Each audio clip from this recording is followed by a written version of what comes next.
Os Espíritos do Senhor, que são as virtudes dos céus, como um exército imenso que se movimenta ao receber a ordem de comando, espalham-se por toda a face da terra, semelhantes a estrelas cadentes, vêm iluminar o caminho e abrir os olhos aos cegos. Eu vos digo em verdade que são chegados os tempos em que todas as coisas devem ser restabelecidas no seu verdadeiro sentido para dissipar as trevas, confundir os orgulhosos e glorificar os justos. As grandes vozes do céu ressoam como o toque da trombeta e os coros dos anjos se reúnem. Homens, nós vos convidamos ao divino concerto. Que vossas mãos tomem a lira, que vossas vozes se unam e no hino sagrado se estendam e vibrem de um extremo do universo ao outro. Homens, irmãos amados, estamos juntos de vós. Amai-vos também uns aos outros e dizei, do fundo de vosso coração, fazendo a vontade do Pai que está no céu: Senhor, Senhor, e podereis entrar no reino dos céus.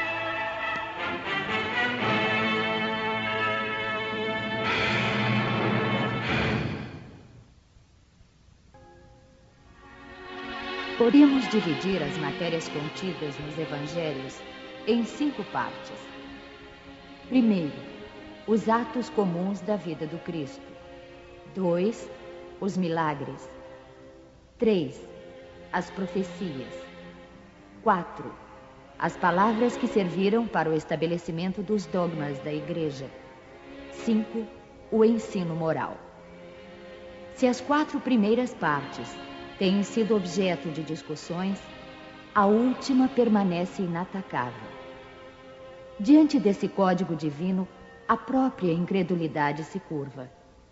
É o terreno em que todos os cultos podem encontrar-se, a bandeira sob a qual todos podem abrigar-se, por mais diferentes que sejam as suas crenças. Porque nunca foi objeto de disputas religiosas, sempre e por toda parte provocadas pelos dogmas.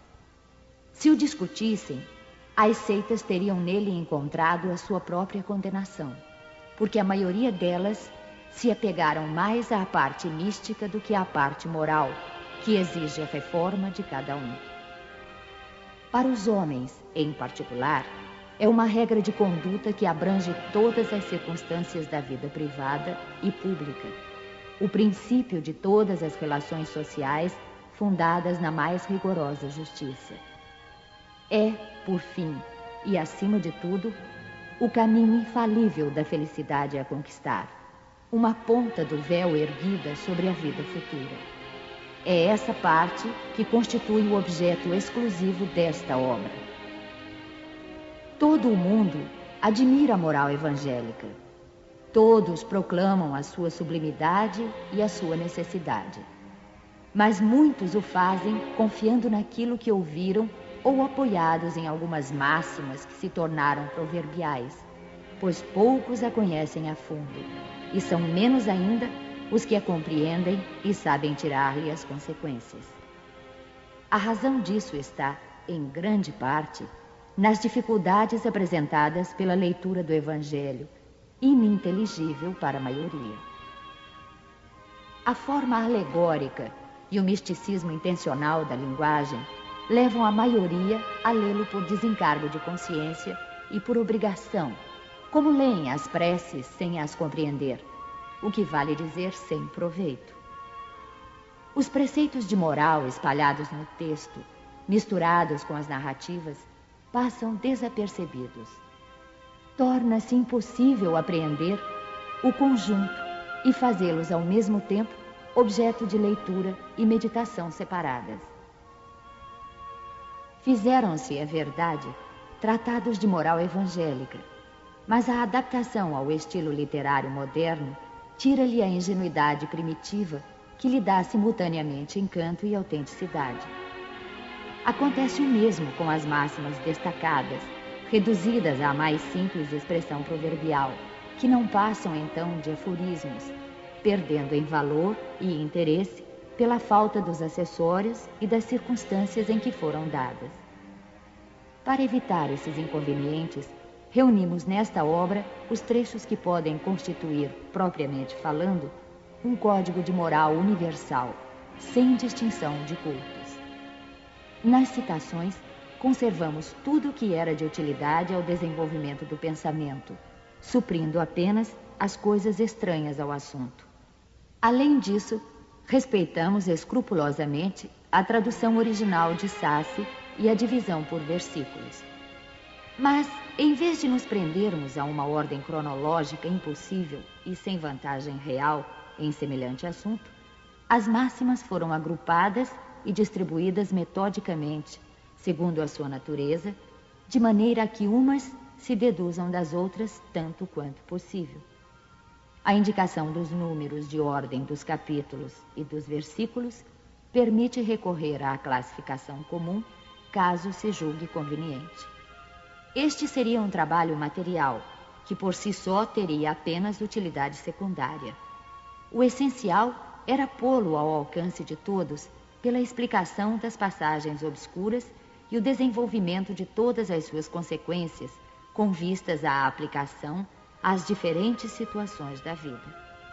Foi o que procuramos fazer, com a ajuda dos bons espíritos que nos assistem.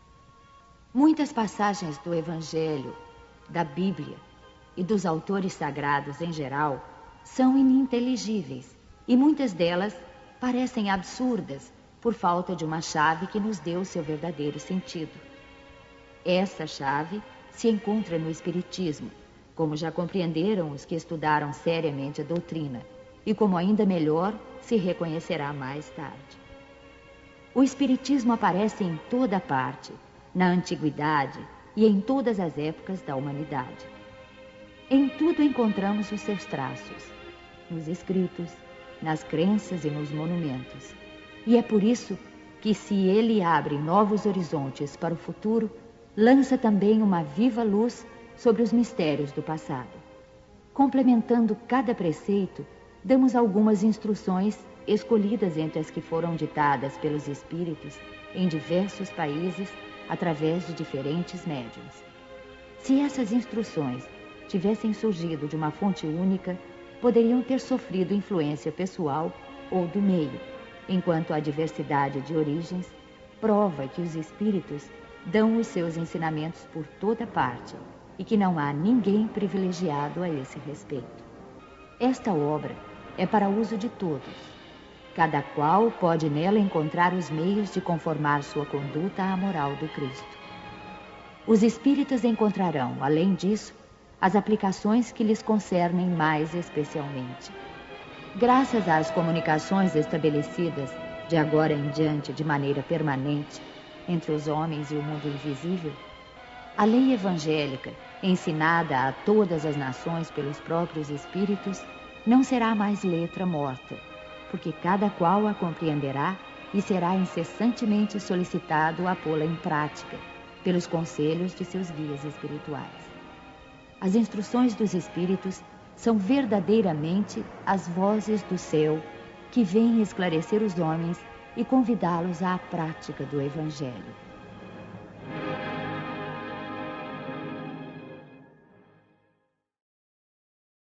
Notícias históricas. Para bem compreender certas passagens dos Evangelhos, é necessário conhecer o valor de muitas palavras frequentemente empregadas nos textos e que caracterizam o estado dos costumes e da sociedade judia naquela época. Essas palavras, não tendo para nós o mesmo sentido, foram quase sempre mal interpretadas e geraram algumas incertezas. A compreensão do seu significado explica também o verdadeiro sentido de certas máximas que, à primeira vista, parecem estranhas. Samaritanos. Após o cisma das 10 tribos, Samaria tornou-se a capital do reino que se separara de Israel. Destruída e reconstruída numerosas vezes, foi sob o domínio romano sede administrativa de Samária, uma das 4 divisões da Palestina. Herodes, chamado o Grande, a embelezou com suntuosos monumentos e, para agradar Augusto, deu-lhe o nome de Augusta, em grego, Sebaste. Os samaritanos estiveram quase sempre em guerra com os reis de Judá. Uma aversão profunda, datando da época da separação, perpetuou-se entre os dois povos que se esquivavam a todas as formas de relações recíprocas. Os samaritanos, para tornarem a cisão mais profunda e não terem de ir a Jerusalém para a celebração das festas religiosas, construíram um templo próprio e adotaram certas reformas. Admitiam somente o Pentateuco, que contém a lei de Moisés, e rejeitavam todos os livros que lhe haviam sido posteriormente anexados. Seus livros sagrados eram escritos em caracteres hebraicos da mais alta antiguidade. Para os judeus ortodoxos, eles eram heréticos e por isso mesmo desprezados, anatematizados e perseguidos. O antagonismo das duas nações tinha, portanto, como único princípio a divergência de opiniões religiosas, embora as suas crenças tivessem a mesma origem. Eram os protestantes da época. Ainda hoje se encontram samaritanos em algumas regiões do Oriente, particularmente em Naplusa e Jafa. Observam a lei de Moisés com mais rigor do que os outros judeus e só se casam entre eles. Nazarenos, nome dado na antiga lei aos judeus que faziam votos por toda a vida ou por algum tempo de conservar-se em pureza perfeita. Adotavam a castidade, a abstinência de bebidas alcoólicas e não cortavam os cabelos. Sansão, Samuel e João Batista eram nazarenos. Mais tarde, os judeus deram esse nome aos primeiros cristãos, por alusão a Jesus de Nazaré. Esse foi também o nome de uma seita herética dos primeiros séculos da era cristã, que, à semelhança dos ebionitas, dos quais adotara certos princípios, misturava a prática mosaicas aos dogmas cristãos. Essa seita desapareceu no século IV. Publicanos.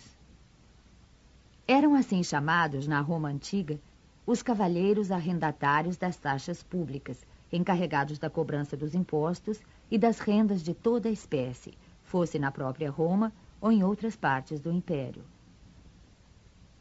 Assemelhavam-se aos arrendatários gerais e aos contratantes do antigo regime na França e aos que ainda existem em algumas regiões. Os riscos a que estavam sujeitos faziam que se fechassem os olhos para o seu enriquecimento, que para muitos eram produtos de cobrança e de lucros escandalosos. O nome de publicanos foi estendido mais tarde a todos os que lidavam com o dinheiro público e aos seus agentes subalternos. Hoje, a palavra é tomada em sentido pejorativo para designar os negocistas e seus agentes pouco escrupulosos.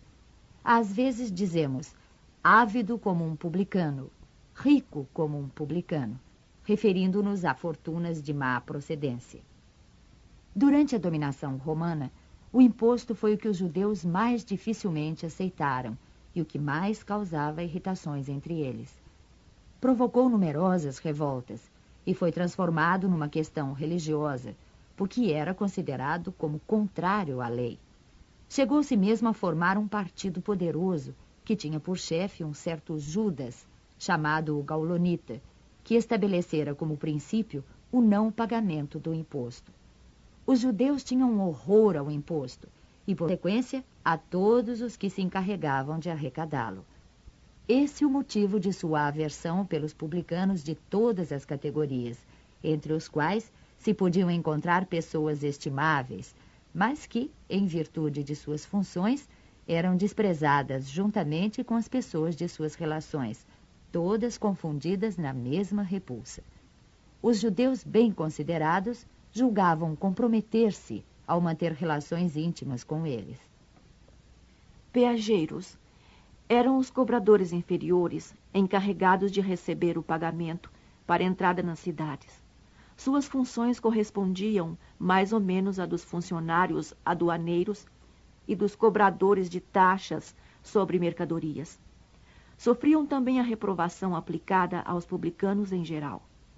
É por essa razão que encontramos frequentemente no Evangelho o nome de publicano ligado à designação de gente de má vida. Essa qualificação não se referia aos dissolutos e aos vagabundos. Era uma expressão de menosprezo, sinônimo de gente de má companhia, indigna de relações com gente de bem. Fariseus. A tradição constituía parte importante da teologia judaica. Consistia na reunião das interpretações sucessivas dadas aos trechos das Escrituras que se haviam transformado em artigos de dogma. Isso era, entre os doutores, motivo de discussões intermináveis, na maioria das vezes, sobre simples questões de palavras ou de formas, à semelhança das disputas teológicas e das sutilezas da escolástica medieval. Daí surgiram diferentes seitas que pretendiam, cada qual, o monopólio da verdade, e, como acontece quase sempre, detestando-se cordialmente entre si. A mais influente era a dos fariseus, que tinha Hilel como chefe, doutor judeu nascido na Babilônia, fundador de uma célebre escola onde se ensinava que a fé só era dada pelas Escrituras. Sua origem remonta aos anos 180 ou 200 a.C. Os fariseus foram perseguidos em diversas épocas, notadamente sob o domínio de Hircano, sumo pontífice e rei dos judeus, e sob o domínio de Aristóbulo e Alexandre, reis da Síria. Não obstante, como este último lhes restituiu as honras e os bens, eles recuperaram o poder, conservando-o até a ruína de Jerusalém, no ano 70 da era cristã, quando então o seu nome desapareceu em consequência da dispersão dos judeus. Os fariseus desempenhavam papel ativo nas controvérsias religiosas. Observadores servis das práticas exteriores do culto e das cerimônias, tomados de ardoroso proselitismo, inimigos das inovações, afetavam grande severidade de princípios. Mas, sob as aparências de uma devoção meticulosa, escondiam costumes dissolutos, muito orgulho e, sobretudo, excessivo desejo de dominação. A religião, para eles, era mais um meio de subir do que objeto de fé sincera. Tinham apenas exterioridades e ostentação de virtudes, mas com isso exerciam grande influência sobre o povo, passando para este como santos personagens. Eis porque eram muito poderosos em Jerusalém. Criam, ou pelo menos professavam crer na providência, na imortalidade da alma, na eternidade das penas e na ressurreição dos mortos. Jesus, que acima de tudo prezava a simplicidade e as qualidades de coração, que preferia da lei o espírito que vivifica à letra que mata, entregou-se durante toda a sua missão a desmascarar essa hipocrisia e, em consequência, os transformou em seus inimigos encarniçados. Foi por isso que eles se ligaram com os príncipes dos sacerdotes para revoltar o povo contra ele e levá-lo ao sacrifício. Escribas, nome dado a princípio aos secretários dos reis de Judá e a certos intendentes dos exércitos judeus. Mais tarde, essa designação foi aplicada especialmente aos doutores que ensinavam a lei de Moisés e a interpretavam para o povo. Faziam causa comum com os fariseus, participando dos seus princípios e de sua aversão aos inovadores. Por isso, Jesus os envolve na mesma reprovação. Sinagoga. Só um templo existia na Judéia, o de Salomão, sito em Jerusalém, onde se celebravam as grandes cerimônias do culto. Todos os anos, os judeus se dirigiam a ele em peregrinação para as festas principais, como a da Páscoa, da Dedicação e a dos Tabernáculos. Foi nessas ocasiões que Jesus fez numerosas viagens a Jerusalém. As demais cidades não tinham templos, mas sinagogas, edifícios em que os judeus se reuniam aos sábados para fazerem suas preces públicas sob a direção dos anciãos, dos escribas e dos doutores da lei. Ali se faziam também leituras dos livros sagrados, seguidas de comentários e explicações. cada um podia participar, e foi por isso que Jesus, sem ser sacerdote, ensinava nas sinagogas aos sábados. Depois da ruína de Jerusalém e da dispersão dos judeus, as sinagogas, nas cidades em que eles passaram a residir, servem-lhes de templo para a celebração do culto. Saduceus, seita judaica que se formou por volta do ano 248 a.C., assim chamada em virtude do nome de seu fundador, Sadoc. Os saduceus não acreditavam na imortalidade da alma, nem na ressurreição ou na existência dos anjos bons e maus. Apesar disso, acreditavam em Deus, e embora nada esperassem após a morte, serviam-no com interesse de recompensas temporais, ao que, segundo acreditavam, se limitava a sua providência. A satisfação dos sentidos era para eles o fim principal da vida. Quanto às escrituras, apegavam-se ao texto da antiga lei, não admitindo nem a tradição, nem qualquer outra interpretação. Colocavam as boas obras e a execução pura e simples da lei acima das práticas exteriores do culto. Eram, como se vê, os materialistas, os deístas e os sensualistas da época. Essa seita era pouco numerosa, mas contava com personagens importantes e tornou-se um partido político sempre oposto aos fariseus. Essênios, seita judaica fundada cerca do ano 150 a.C., no tempo dos Macabeus. Seus membros moravam em edifícios semelhantes a mosteiros e formavam uma espécie de associação moral e religiosa. Distinguiam-se pelos costumes suaves e as virtudes austeras, ensinando o amor a Deus e ao próximo, a imortalidade da alma e crendo na ressurreição. Eram celibatários, condenavam a escravidão e a guerra, tinham seus bens em comum e se entregavam à agricultura. Opostos aos saduceus sensuais, que negavam a imortalidade, e aos fariseus enrijecidos por suas práticas exteriores, para os quais a virtude nada mais era do que a aparência, não tinham nenhuma participação nas disputas dessas duas seitas. Aproximavam-se por seu gênero de vida dos primeiros cristãos, e os princípios de moral que professavam levaram algumas pessoas a supor que Jesus fizera parte dessa seita antes do início de sua missão pública. O certo é que ele devia conhecê-la, mas nada prova que fosse filiado a ela, e tudo quanto se tem escrito a respeito é hipotético. Terapeutas, do grego, servir, curar, quer dizer, servidores de Deus ou curadores. Sectários judeus contemporâneos do Cristo, estabelecidos principalmente na Alexandria, no Egito. Tinham intensas relações com os essênios, cujos princípios professavam e, como eles, se davam à prática de todas as virtudes. Eram extremamente frugais na alimentação, votados ao celibato, à contemplação e à vida solitária, constituindo uma verdadeira ordem religiosa. Filon, filósofo judeu de Alexandria, platônico, foi o primeiro a se referir aos terapeutas, apresentando-os como uma seita judaica. Eusébio, São Jerônimo e outros pais da igreja pensavam que eles eram cristãos. Quer tenham sido judeus ou cristãos, é evidente que, como os essênios, representavam um traço de união entre o judaísmo e o cristianismo. Sócrates e Platão, precursores da doutrina cristã e do espiritismo. Da suposição de que Jesus devia conhecer a seita dos essênios, seria errado concluir que ele auriu nessa seita a sua doutrina, e que se tivesse vivido em outro meio, professaria outros princípios. As grandes ideias não aparecem nunca de súbito. As que têm a verdade por base contam sempre com precursores que lhes preparam parcialmente o caminho. Depois, quando o tempo é chegado, Deus envia um homem com a missão de resumir, coordenar e completar os elementos esparsos, com eles formando um corpo de doutrina.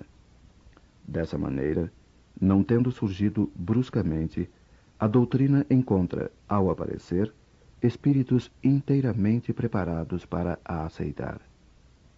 Assim aconteceu com as ideias cristãs, que foram pressentidas muitos séculos antes de Jesus e dos essênios, e das quais foram Sócrates e Platão os principais precursores. Sócrates, como o Cristo, nada escreveu, ou pelo menos nada deixou escrito. Como ele, morreu a morte dos criminosos, vítima do fanatismo por haver atacado as crenças tradicionais e colocado a verdadeira virtude acima da hipocrisia e da ilusão dos formalismos, ou seja, por haver combatido os preconceitos religiosos. Assim como Jesus foi acusado pelos fariseus de corromper o povo com os seus ensinos, ele também foi acusado pelos fariseus do seu tempo, pois que os tem havido em todas as épocas, de corromper a juventude ao proclamar o dogma da unicidade de Deus, da imortalidade da alma e da existência da vida futura. Da mesma maneira, porque hoje só conhecemos a doutrina de Jesus pelos escritos dos seus discípulos, também só conhecemos a de Sócrates pelos escritos de seu discípulo Platão.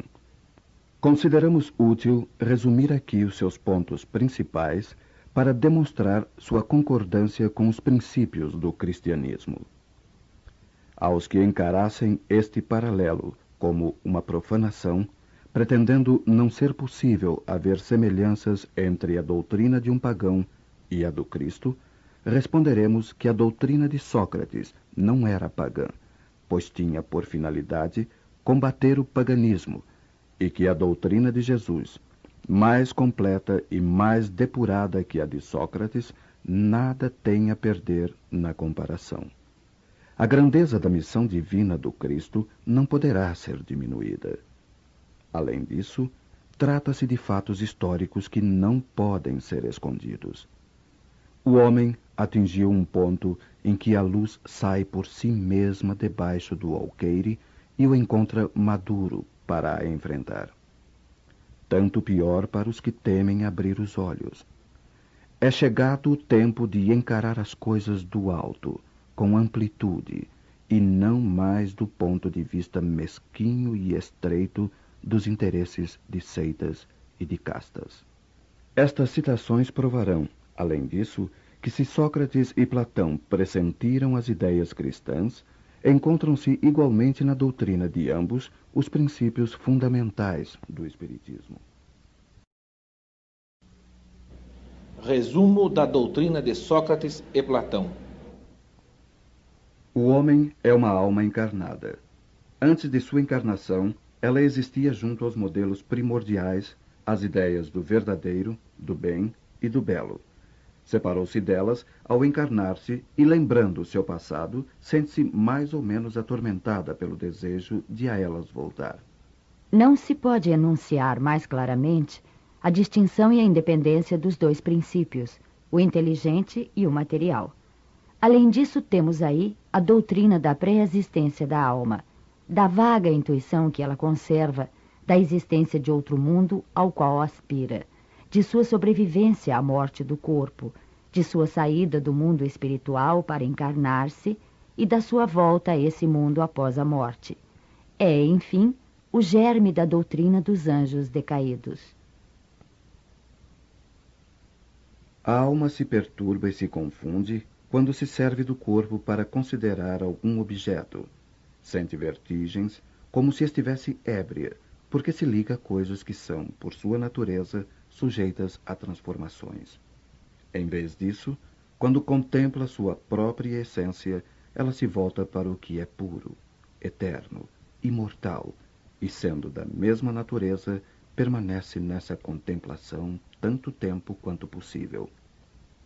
Cessam então as suas perturbações, e esse estado da alma é o que chamamos de sabedoria. Assim, o homem que considera as coisas de baixo, terra a terra do ponto de vista material, vive iludido. Para apreciá-las com justeza, é necessário vê-las do alto, ou seja, do ponto de vista espiritual. O verdadeiro sábio deve, portanto, de algum modo, isolar a alma do corpo, para ver com os olhos do espírito. É isso que ensina o Espiritismo. Enquanto tivermos o nosso corpo e a nossa alma se encontrar mergulhada nessa corrupção, jamais possuiremos o objeto de nossos desejos, a verdade. De fato, o corpo nos oferece 1000 obstáculos pela necessidade que temos de cuidar dele. Além disso, nos enche de desejos, de apetites, de temores, de 1000 quimeras e de 1000 tolices, de maneira que, com ele, é impossível sermos sábios por um instante. Mas se nada se pode conhecer de maneira pura enquanto a alma está unida ao corpo, uma destas coisas se impõe: ou que jamais se conheça a verdade, ou que se a conheça após a morte. Livres da loucura do corpo, então conversaremos. É de esperar-se, com homens igualmente livres, e conheceremos por nós mesmos a essência das coisas.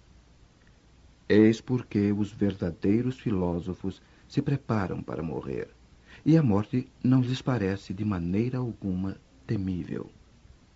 Temos aí o princípio das faculdades da alma obscurecidas pela mediação dos órgãos corporais e da expansão dessas faculdades depois da morte.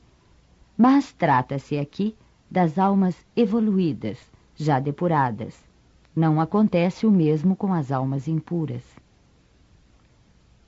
A alma impura, nesse estado, encontra-se pesada e é novamente arrastada para o mundo visível, pelo horror do que é invisível e imaterial. Ela erra, então, segundo se diz, ao redor dos monumentos e dos túmulos, junto dos quais foram vistos às vezes fantasmas tenebrosos, como devem ser as imagens das almas que deixaram o corpo sem estar inteiramente puras e que conservam alguma coisa da forma material, o que permite aos nossos olhos percebê-las. Essas não são as almas dos bons, mas as dos maus, forçadas a errar nesses lugares onde carregam as penas de sua vida passada e onde continuam a errar até que os apetites inerentes à sua forma material as devolvam a um corpo. Então, elas retomam, sem dúvida, os mesmos costumes que durante a vida anterior eram de sua predileção. Não somente o princípio da reencarnação está aqui claramente expresso, mas também o estado das almas que ainda estão sob o domínio da matéria é descrito tal como o Espiritismo o demonstra nas evocações. E há mais, pois afirma-se que a reencarnação é uma consequência da impureza da alma, enquanto as almas purificadas estão livres dela. O Espiritismo não diz outra coisa, apenas acrescenta que a alma que tomou boas resoluções na erraticidade e que tem conhecimentos adquiridos trará menos defeitos ao renascer, mais virtudes e mais ideias intuitivas do que na existência precedente, e que assim cada existência marca para ela um progresso intelectual e moral. Após a nossa morte, o gênio daimon ou démon, que nos havia sido designado durante a vida, nos leva a um lugar onde se reúnem todos os que devem ser conduzidos ao Hades, para o julgamento. As almas, depois de permanecerem no Hades o tempo necessário, são reconduzidas a esta vida por numerosos e longos períodos. Esta é a doutrina dos anjos guardiães ou espíritos protetores e das reencarnações sucessivas, após intervalos mais ou menos longos de erraticidade. Os demônios preenchem o espaço que separa o céu da terra. São o laço que liga o grande todo consigo mesmo. A divindade não entra jamais em comunicação direta com os homens, mas é por meio dos demônios que os deuses se relacionam e conversam com eles, seja durante o estado de vigília, seja durante o sono. A palavra démon, da qual se originou demônio, não era tomada no mau sentido pela antiguidade, como entre os modernos. Não se aplicava essa palavra exclusivamente aos seres malfazejos, mas aos espíritos em geral, entre os quais se distinguiam os espíritos superiores, chamados deuses, e os espíritos menos elevados, ou demônios propriamente ditos, que se comunicavam diretamente com os homens.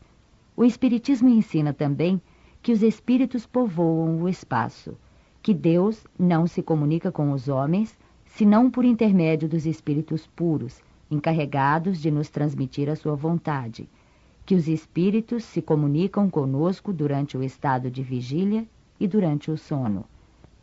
Substituí a palavra demônio pela palavra espírito e tereis a doutrina espírita. Ponde a palavra anjo e tereis a doutrina cristã.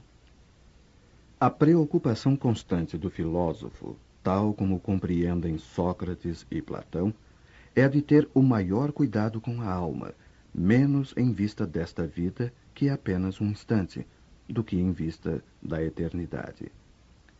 Se a alma é imortal, não é sábio viver com vistas à eternidade?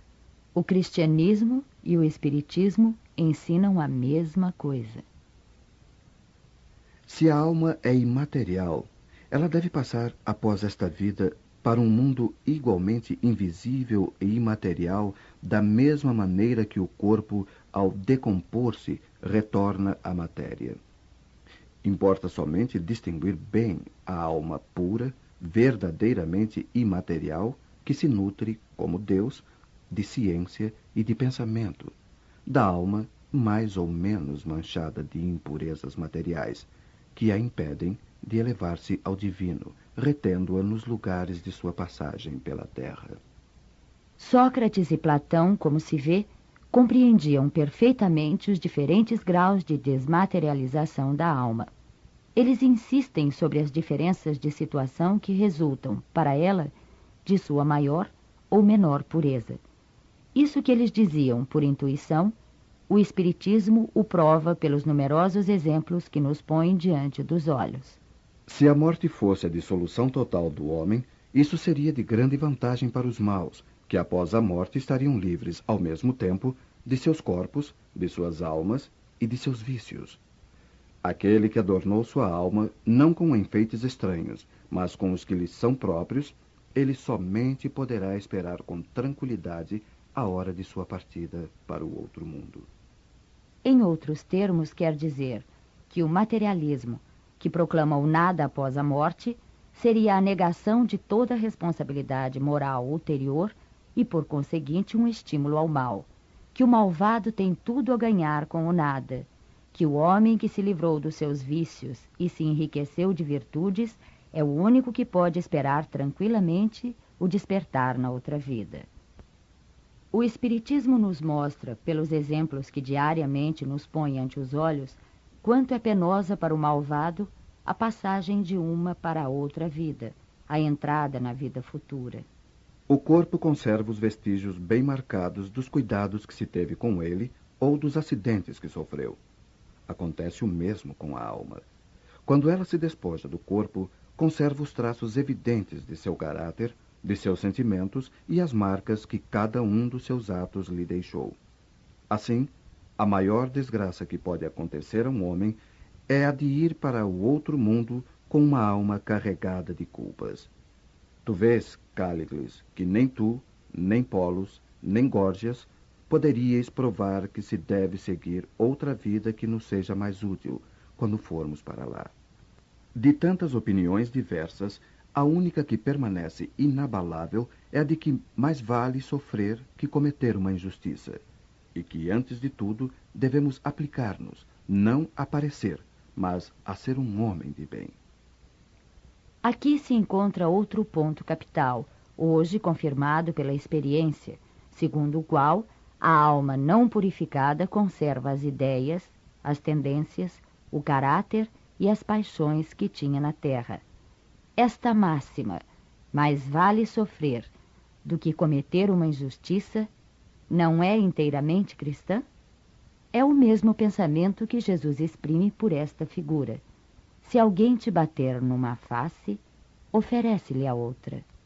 De duas uma, ou a morte é a destruição absoluta, ou é a passagem de uma alma para outro lugar. Se tudo deve extinguir-se, a morte é como uma dessas noites que passamos sem sonhar e sem nenhuma consciência de nós mesmos. Mas se a morte é apenas uma mudança, a passagem para um lugar em que os mortos devem reunir-se, que felicidade a de ali reencontrar os nossos conhecidos. Meu maior prazer seria o de examinar de perto os habitantes dessa morada e dentre eles distinguir, como aqui, os que são sábios dos que creem sê-lo e não o são. Mas já é tempo de partirmos. Eu para morrer e vós para viver.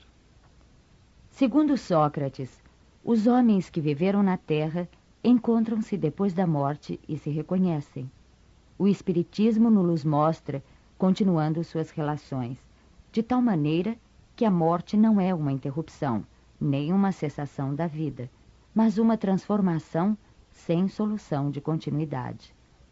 Sócrates e Platão, se tivessem conhecido os ensinamentos que o Cristo daria 500 anos mais tarde e os que o Espiritismo hoje nos dá, não teriam falado de outra maneira. Nisso nada há que nos deva surpreender, se considerarmos que as grandes verdades são eternas e que os espíritos adiantados devem tê-las conhecido antes de vir para a Terra, para onde as trouxeram. Se considerarmos ainda que Sócrates, Platão e os grandes filósofos do seu tempo podiam estar, mais tarde, entre aqueles que secundaram o Cristo na sua divina missão, sendo escolhidos precisamente porque estavam mais aptos do que outros a compreender os seus sublimes ensinos. E que eles podem, por fim, participar hoje da grande pleiade de espíritos encarregados de vir ensinar aos homens as mesmas verdades. Não se deve nunca retribuir a injustiça com a injustiça, nem fazer mal a ninguém, qualquer que seja o mal que nos tenham feito. Poucas pessoas, entretanto, admitem esse princípio, e as que não concordam com ele só podem desprezar-se umas às outras. Não é este o princípio da caridade, que nos ensina a não retribuir o mal com o mal e a perdoar aos inimigos?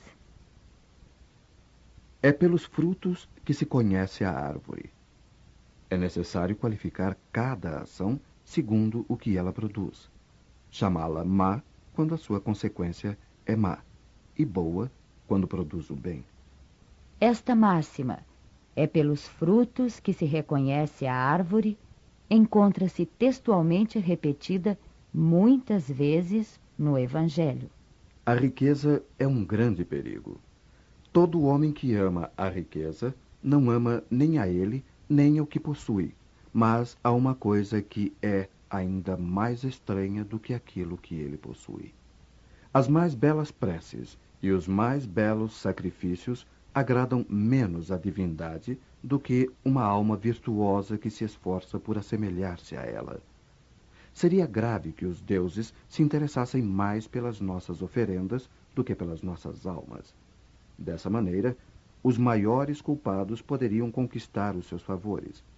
Mas não, pois só são verdadeiramente sábios e justos os que por suas palavras e seus atos resgatam o que devem aos deuses e aos homens. Chamo de homem vicioso ao amante vulgar que ama mais ao corpo que à alma. O amor está por toda a natureza e incita-nos a exercer a nossa inteligência. Encontramo-lo até mesmo no movimento dos astros. É o amor que adorna a natureza com suas ricas alfombras. Ele se enfeita e fixa a sua morada onde encontra flores e perfumes. É ainda o amor que traz a paz aos homens, a calmaria ao mar, o silêncio aos ventos e o sossego à dor. O amor, que deve unir os homens por um sentimento de fraternidade, é uma consequência dessa teoria de Platão sobre o amor universal como lei da natureza. Sócrates, tendo dito que o amor não é um deus nem um mortal, mas um grande demônio, ou seja, um grande espírito que preside ao amor universal, esta afirmação lhe foi sobretudo imputada como crime. A virtude não pode ser ensinada. Ela vem por um dom de Deus aos que a possuem. É quase a doutrina cristã sobre a graça. Mas se a virtude é um dom de Deus, então é um favor, e pode perguntar-se por que não é concedida a todos. De outro lado, se ela é um dom, não há mérito de parte daquele que a possui. O Espiritismo é mais explícito.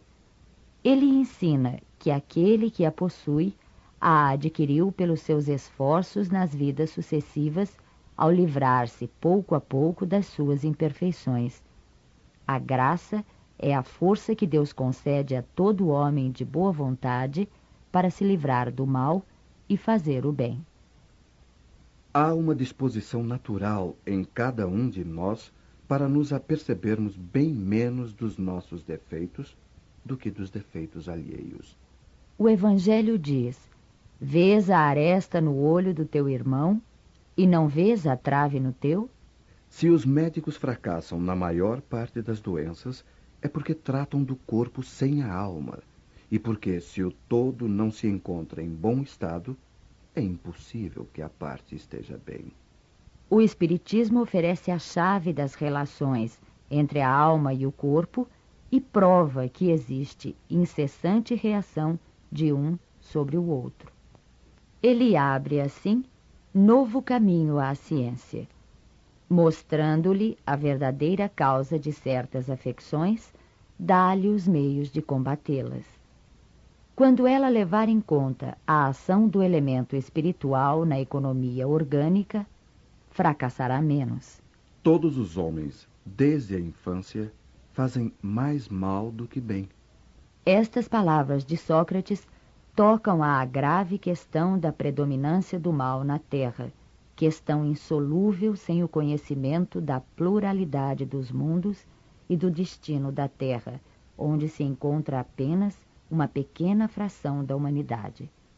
Só o Espiritismo lhe dá solução, que é desenvolvida logo adiante nos capítulos 2, 3 e 5. A sabedoria está em não pensares que sabes aquilo que não sabes. Isto vai endereçado àqueles que criticam as coisas de que, frequentemente, nada sabem. Platão completa este pensamento de Sócrates ao dizer: tentemos primeiro torná-los, se possível, mais honestos nas palavras. Se não o conseguirmos, não nos ocupemos mais deles, e não busquemos mais do que a verdade. Tratemos de nos instruir, mas não nos aborreçamos. É assim que devem agir os espíritas com relação aos seus contraditores de boa ou de má fé. Se Platão revivesse hoje, encontraria as coisas mais ou menos como no seu tempo, e poderia usar a mesma linguagem. Sócrates também encontraria quem zombasse de sua crença nos espíritos e o tratasse de louco, assim como ao seu discípulo Platão. Por haver professado esses princípios, Sócrates foi primeiro ridicularizado, depois acusado de impiedade e condenado a beber a cicuta. Tanto é certo que as grandes verdades novas, levantando contra elas os interesses e os preconceitos que ferem, não podem ser estabelecidas sem lutas e sem mártires.